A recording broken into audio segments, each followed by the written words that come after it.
StrayAllDay.com. You're now tuned in to the show where you learn the discipline to show up day after day to do the work, the confidence to put yourself out there boldly and authentically, and the mental toughness to continue showing up, doing the work, putting yourself out there even when the success you've expected to achieve is yet to be achieved. And on top of all this, you get a huge dose of personal initiative. That's the go-getter energy that moves you to go and make things happen instead of waiting for things to happen. We put all this together in one bundle, one package, one mindset, one method, one philosophy, one show, one master class. It is known as Work on Your Game. My name is Dre Baldwin, also known as Dre All Day, and welcome to the show. Today's topic is choosing your education.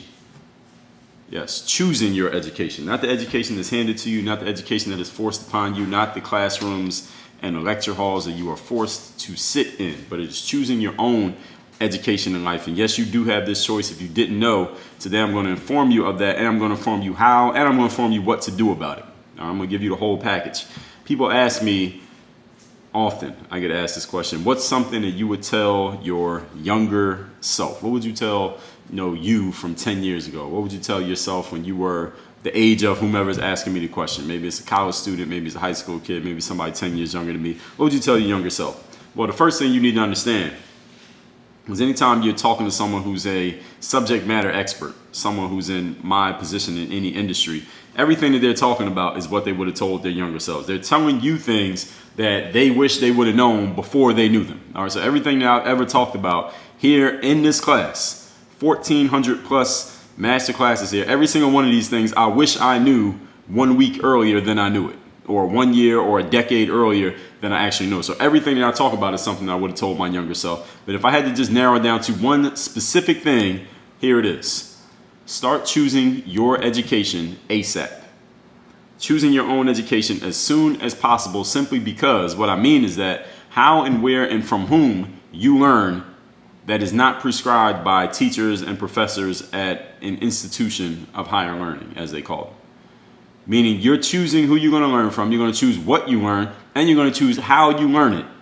Again, you choose. This is not you go to a class and the teacher says, all right, this is the syllabus, this is the stuff that you're going to have to know, here's how the test is going to be, here's how I grade you, here's how often class is, here's what the final exam is going to look like, here's the textbooks that you need to buy for $65 now, and we give you $8 back at the end of the semester.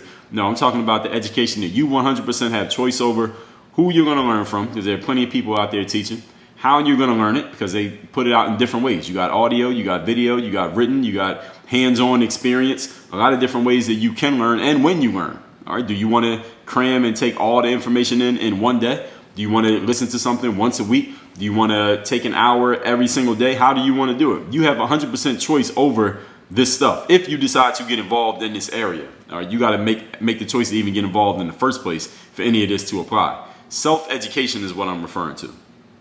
Okay, not school education, but self-education. This is the education that is completely 100% voluntary. You must choose to be self-educated. You got to choose to go to the bookstore and buy a book. Now, you might have to go to the school bookstore and buy a textbook because the professor requires you to have the book. Or if you're in school before primary school, before college, you may get handed the textbook. You get to use it for the school year, and then you got to give it back at the end of the school year. And when I was in school, we used to write our names in the little front cover of the book. I'm not talking about that kind of education. I'm talking about the education that you decide to get involved in, that you don't have to get involved in.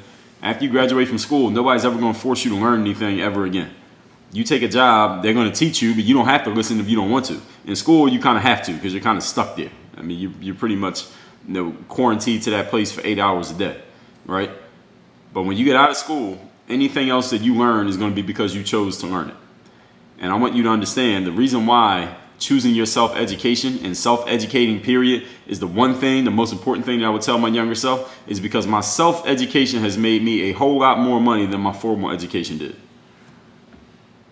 Now, my formal education, actually just this past weekend, not from when you're listening to this, but when I recorded this, I was spending time with some of my friends from college. We graduated all at the same time. And one of them was in the same major as I. We were both in the business major with a focus in management and marketing at Penn State Altoona.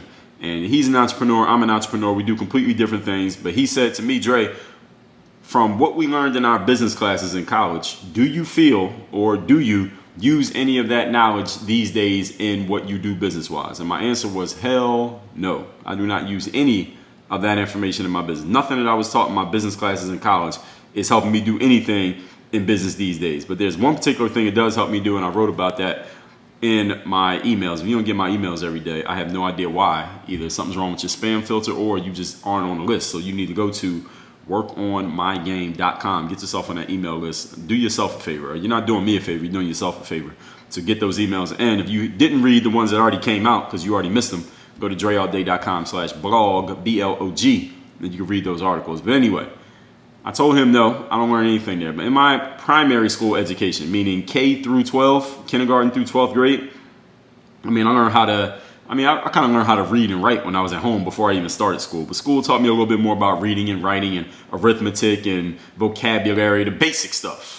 The basics, I did learn that in school. So we can't act like school didn't teach that. School did have us, when you were in kindergarten, you did say the ABCs every single day, and we all know the alphabet these days if you're listening to me. So we got to give school credit for that. But I'm talking about anything specialized, anything higher level above the basic stuff. No, school didn't teach me any of that. So today, what I want you to understand, well, to the point, let me finish that point, the thought that I was giving you there, that my self-education has made me a lot more money and contributed a lot more to my success than my formal education, is that another thing you learn in your formal education is you learn how to just listen. Sit down, shut the hell up, and just listen and pay attention and concentrate and have a long attention span and listen to an hour-long lecture that you don't even want to hear. You learn that in school as well. We got to give school credit for the little things. Now, my self-education, however, taught me damn near everything that I know about the business world.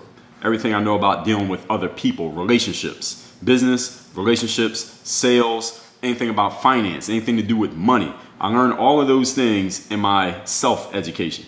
Dealing with just people in general, the emotions of other people, the way that other people think, human psychology, the actions that people take based on the way that they're thinking, based on their reactions, based on their environments. All of those things were learned in my self-education. And these days, what I do is I turn around and give self-education back to people like yourself who's listening to this right now. Today, what we're going to be talking about are the choices that you have in educating yourself and whether or not you're going to take those choices and then what you're going to do with those choices. So let's get right into it. Well, after all this introduction, let's get into it. Today's topic, once again, is choosing your education. Point number one. Here's a key aspect of success, ladies and gentlemen. When you ask someone who has become wildly successful, what is the key to your success? What was it that made you successful? What was the one key attribute? If you had to take everything that you did to become successful, what's the number one thing that made you successful? Most people who have become notably successful who get asked this question give the wrong answer to the question. And yes, I'm saying they're giving the wrong answer, even though I don't know them. I'm not them. I have not lived their life. I have not walked a mile in their shoes. But they give this same generic answer. They all give the same generic answer. You probably already know what it is. And when I tell you, you're going to start nodding your head because you probably think this is the answer. And the key to someone becoming wildly successful is absolutely not. Most people say hard work. Most people who become very successful, they become publicly noted, at least in their area, as successful at what they do. They say the key to my success is how hard I work. I'm the first one there in the morning. I'm the last one to leave at night. I just outworked everybody. The reason I became so great is because I just worked harder than everybody else. Now, let me explain something to you. Is hard work a key aspect of success? Yes, it is. Is hard work the reason most people who are successful became successful? Absolutely not. You heard me correctly. Hard work is not the key to most people's success, even when they're very successful, even though they do work hard. Okay, your favorite athlete, your favorite actor or actress, your favorite entrepreneur, your favorite school teacher, your parents, do they work hard? You yourself, do these people work hard? Absolutely they do. Do you work hard? You probably do work hard. But I want you to understand there are a lot of people out there who work hard who are failures. You know why people can work hard and still fail in life? Usually because they're working hard at the wrong things. They're working hard at the wrong time. They're applying their hard work in places in which there is not a very high potential for return on investment on that effort. So they're working very hard, but they're working really hard on something that's not really going to pay them back as hard as they're working. In other words, they have chosen unwisely. We're still on point number one here. The topic here today is choosing your education. I haven't even given you this key aspect of success. It is choosing wisely. A lot of people fail in life despite their hard work because they chose unwisely. In other words, they worked really hard on something that no matter how hard they work, there's a limit on how successful they can become. Or they worked really hard on something that they themselves should not have been working hard at. As I talked about a couple episodes ago, a couple classes ago, I could have continued to work really hard at baseball. I would have become, at best, a mediocre baseball player, maybe at the high school level. I doubt I would have made a college baseball team. Maybe I would. I mean, I would end up going to a D3 school. Maybe I could have made the baseball team at a D3 college and sat the bench. I wouldn't have been a player. I wouldn't have been a rotational, I don't even know what you call it in baseball, in the lineup and on a baseball team because I wasn't any good. The best I would have become is mediocre in baseball, and I could have been the hardest worker out there. My ceiling was mediocrity. Why? Because I would have been working hard on the wrong thing. When I apply my same hard work principles to something different, like basketball, I got a much different result. So see, working hard in itself, in a vacuum, is not a key to success, ladies and gentlemen. It's choosing what to work hard on is a very important key to success. You have to have you have to have sharp judgment when it comes to what you work hard on. And I told you I'm going to be doing an episode on judgment, also known as discernment, coming very soon. Maybe the next episode, maybe. Wink, wink, stay tuned. Key aspect of success in life is choosing wisely in school. And the reason I'm telling you this, and this topic about choosing your education was still on point number 1. In school, all your education is forced upon you, right? You show up to class, even when you choose the class that you want to be in. Well, let's just talk K through 12, right? You go to school and you get handed your schedule. You don't get to choose what classes you're in. The schedule gets handed to you. You're like, oh, I got this class first period, this class third period, this class seventh period. And you don't get to choose who the teacher is. You don't get to choose how they teach, nothing. And if you don't like the class, tough shit. You got to stay there throughout the quarter or the semester or the trimester, however they do it, and you're stuck with that class and you got to get a certain grade to pass on and you got to take it again, right? Even in college, though, in college you get to choose your classes, right? You get to see who the professor is. You got the Rate My Professors websites out there these days, so you can see the ratings of professors, and usually the students who pass give them a high mark and the students who fail give a low mark, so it really doesn't tell you anything. But anyway, you got what looks like choice to choose who your professor is, and you get to hear from other students, hey, take this person, take this person. I do got to give credit. When I was a sophomore in college, I was in my sophomore year, I stayed in the dorms on campus, and I had this roommate, this dude named Daniel, and he and I didn't even talk that much. But I remember I had to take a speech class the spring semester of my sophomore year, and I asked him, I said, hey, Dan, have you taken this class, Speech 101 or whatever it was? And he said, yeah. And I said, no, what professor do you know if any professor are any good? He said, yo, take this woman named Bedell. This woman named Lori Bedell. She taught speech class at Penn State Altoona. This is back in like 2002. He was like, man, take her. It's the best class. And he was absolutely right. So that was one time I got a recommendation, and actually ended up being a great recommendation. I didn't know any better. But the reason I'm telling you all this is that even though I had a choice as to which professor to take, and maybe you might know somebody who has the old test from the previous, they took the class already and the professor is too lazy to make up a new test, so they get the same test, so you got all the answers and it helps you pass and all of that. Understand that you still don't really have control over what that professor does. You have no control over their style, how they're going to talk, how they're going to do their syllabus, if they're going to change things up on you. They're not going to do things the way they did it in the fall semester when you're taking the class in the spring semester. You still don't really have much control over how that person is delivering, and if you don't like it, you don't have that many other choices to go to. See, if I didn't like that one speech class that I was taking, there was one other speech class being taught that semester, and I only had those two choices. Either I had this person or that person. If I liked neither of them, tough. I would have had to take one or the other. I didn't have that much choice. You feel like you have choice when you're in college, but you don't really have choice because you're still stuck. You're limited to the professors that work on that campus, right? Pretty much. I mean, I don't know. Maybe they got online classes or something like that. But understand this. In school, while it's all forced on you, in life, you get to choose or not choose at all. You could choose who educates you in life. You chose to be listening to this master class right now. You can listen to 1,000 other people who claim to be knowing what they're talking about, claim to be teachers. 90% of them ain't shit. There's some of them are actually good, though. But you choose. You get to choose who you're listening to. You choose to be here. I have no control over you listening to this whenever you listen to it, or choosing not to listen to it. I have no control whatsoever. When I'm at work, if I was working at a college, I have a built-in audience. All right, somebody got to sign up for my class. I could be the worst professor on campus, but somebody got to sign up. As long as they still paying me, somebody signing up for this class because you ain't got no other choice, damn it. You got to come to my class. But this right here, work on your game. All right, nobody has to come to this class. I got to be good. So that's why I'm better than college professors. I'm better than college professors at teaching, and I'm going to tell you why by the simple fact that every single student in my classes, they have 100% choice whether to show up here or not. See, if you work on a college campus, you got a built-in audience. People going to show up to your class. You could be the most garbage teacher in the world. People got to show up to the class because they ain't got no other options. All right, but here you got 100% options. You could be anywhere in the world, but you're here with me. I appreciate that. Shout out to Jay-Z. Understand something. You cannot listen to everyone and everything, though.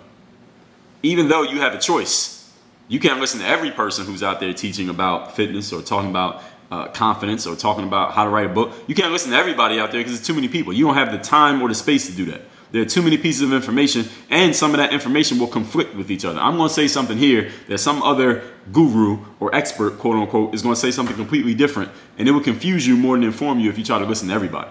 So I told you in masterclass number 283, if you haven't heard it, go listen to it. The topic was TMI. TMI stands for too much information.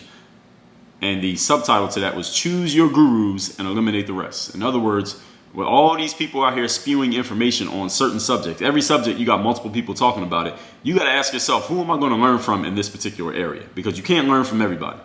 You can't go changing your whole strategy every time you hear someone new, because you'll never complete anything, because there will always be new information. There are too many people talking for you to say, I'm going to just listen to everybody. You can be open to listening to many people. Listen to everything that you can get your hands on, but as you're listening, you got to be discerning, hey, who's worth continuing to listen to and who needs to be thrown out. Then you got to make a decision. Who are the few that I'm going to stick with long term? Because there are too many people out here sharing information, spitting what they consider to be knowledge, what you may consider to be knowledge. For you to listen to all of them, you would confuse yourself more than you would inform yourself if you try to listen to all of them at the same time. So you got to make a decision. Point number 2. Today's topic is choosing your education. Understand that life is an open book test. In school, usually the tests were not open book. I mean, that would defeat the whole purpose of the test, because the purpose of school is not really for you to learn anything. Because my college classmate who had asked me the question I told you about earlier, I asked him the same question. Do you use anything in your business that we learned from college? He said, hell no. He said, I forgot everything that I learned in college as soon as the test was over. He said, I memorized it and remembered it well enough to get a passing grade on the test, and as soon as the test was over, as soon as I graduated, as soon as we threw the caps and gowns up in the air, I did not remember a damn thing that I had learned in college. So the purpose of college is not for you to learn information. The purpose of college or school period is for you to prove that you remembered information.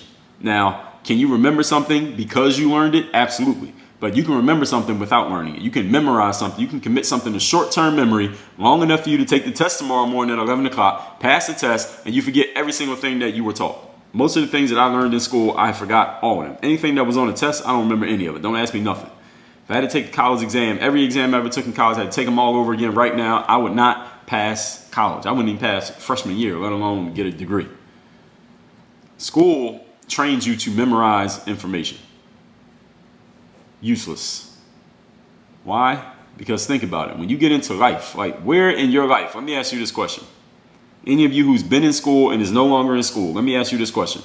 When in your life have you ever been challenged with a problem and there was somebody standing over you, breathing down your neck, telling you you are not allowed to look up the information that would help you solve the problem? When has that ever happened after school? I'm going to wait and give you a minute to think about it.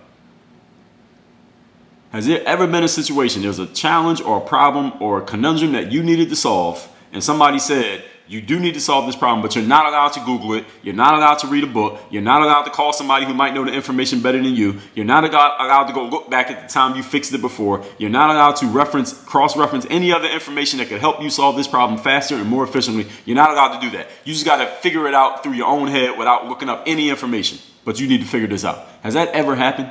Any point in your life after school? No, it's never happened. So tell me how school, who forces you to take a test, but you're not allowed to look up any information, tell me how that makes any sense whatsoever. Makes no sense.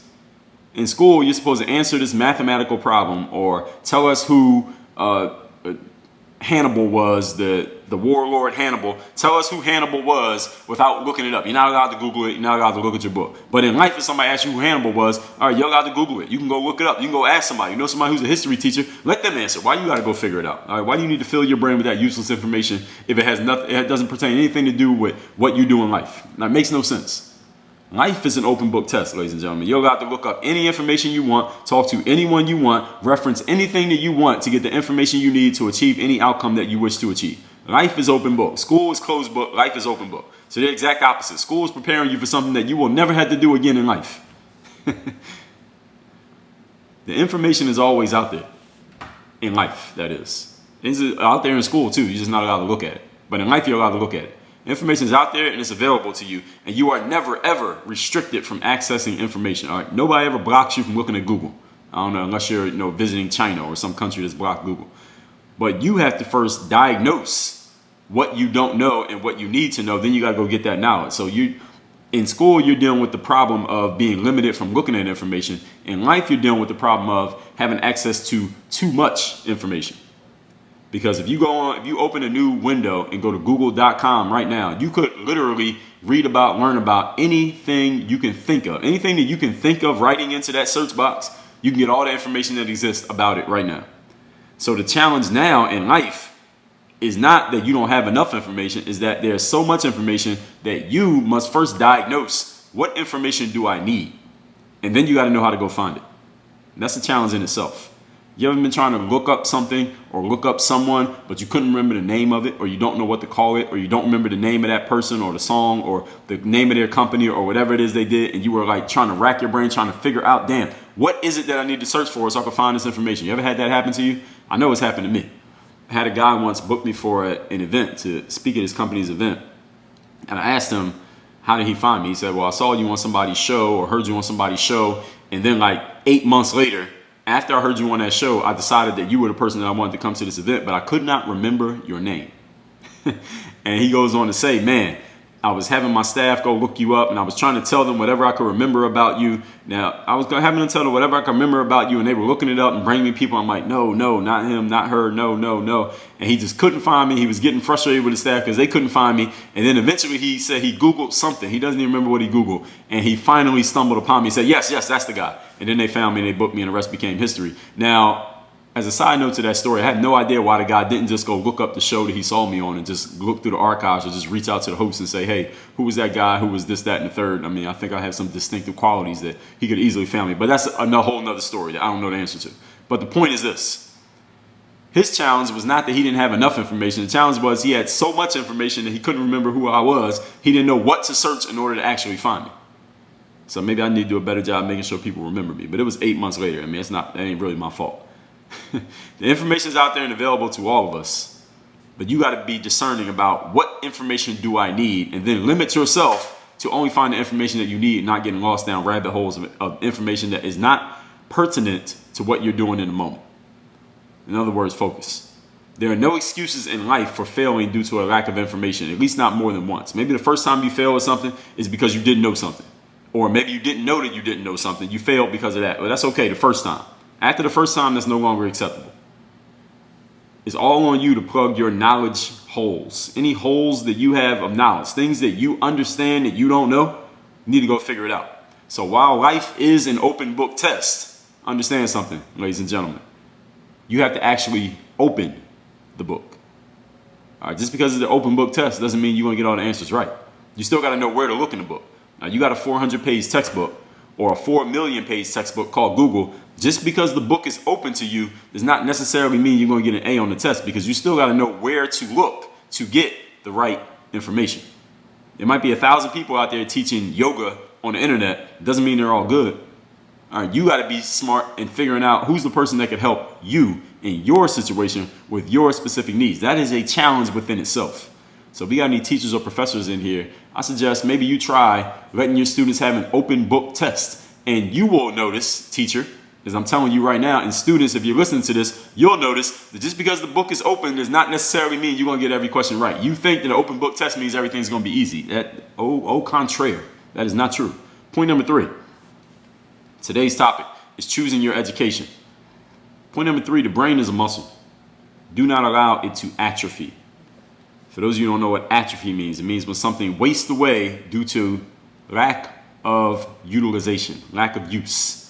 So if you have big muscles and you stop lifting weights, you don't continue to have big muscles. Eventually those muscles wither and they weaken, and all of a sudden you don't have big muscles anymore, simply because you stop working the muscle. The brain is a muscle in itself. Technically it's not a muscle, but you understand what I'm saying here.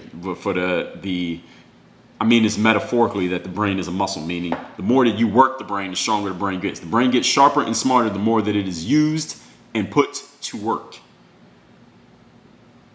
In other words, calling the brain a muscle, I am saying that the brain needs to be used and worked to stay healthy and useful.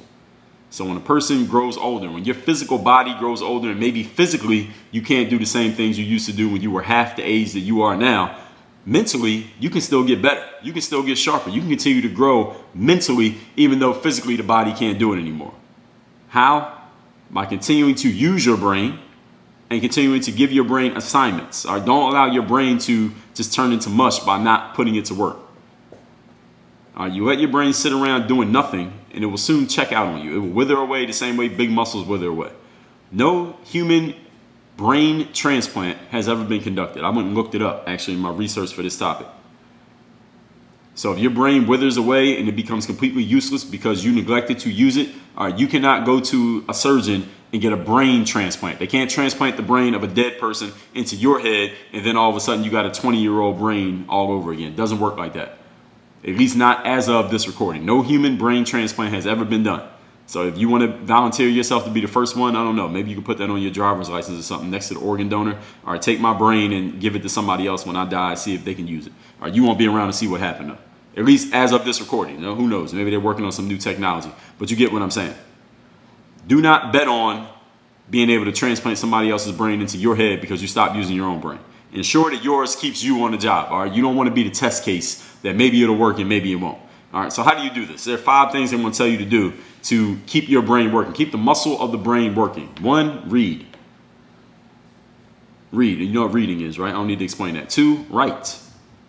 So you take in information by reading. You share information or share whatever you want to share by writing. 3, learn. Challenge yourself to take on new tasks, gain new knowledge, get new information, and apply it in some way, shape, or form. That's learning. Engage. Meaning, when you come across something new, instead of just ignoring it or dismissing it, figure out why it is, what it is, how it is, what it does, how you could use it. Think about it in some way, shape, or form. In other words, thinking. Engaging mentally means thinking. And the last one, converse. To converse, you got to deal with another human being. Okay, so don't lock yourself in the house and not talk to anybody. And don't think that all your interactions happening through Facebook is satisfactory. It is not. Converse. Go find other people, or you already know where other people are. Go talk to them. Shake hands. Say hello. Have a conversation. These things keep your brain alive and awake, and it keeps your brain from atrophying and falling apart. So if your brain falls apart and stops working, you won't be able to educate yourself. All of these things will help you educate. These 5 things that I said. Read, learn, engage, converse, and continue to inform yourself. There's one more thing that I said. Read, write, learn, engage, and converse. Let's recap today's topic, which is choosing your education. People ask me one thing I'd advise my younger self. This is it. Start choosing your education as soon as possible. Choosing what information you want to learn, where you want to learn it from, who you want to learn it from, and how you wish to learn. In school, it is forced upon you. In life, you choose it yourself. Point number 1, key aspect of success in life is not hard work. It is choosing wisely. That is more important than hard work. In school, all your education is forced upon you. But in life, you get to choose your education. But since there's so much information out there, you have to choose who you're going to learn from and eliminate everybody else. Who you're going to learn from in each specific category, because you can't go changing your strategy every time you hear something new, because the information is not always the same and it will always be changing. So who are you going to learn from long term? Who are the few you're going to select? Point number 2, life is an open book test, whereas school, everything most of the time is a closed book test. The information is always out there for you in life. You are never restricted from accessing what you need. The challenge then becomes knowing what you need and knowing how to go find it. And it's not as easy as it sounds. Point number 3, the brain is a muscle. Do not allow it to atrophy and wither away from non-use. You let your brain sit around doing nothing and it will eventually check out on you, maybe in very short order.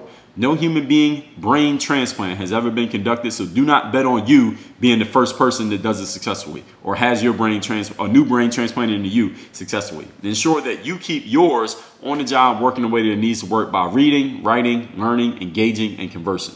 Work on your game. Dre, all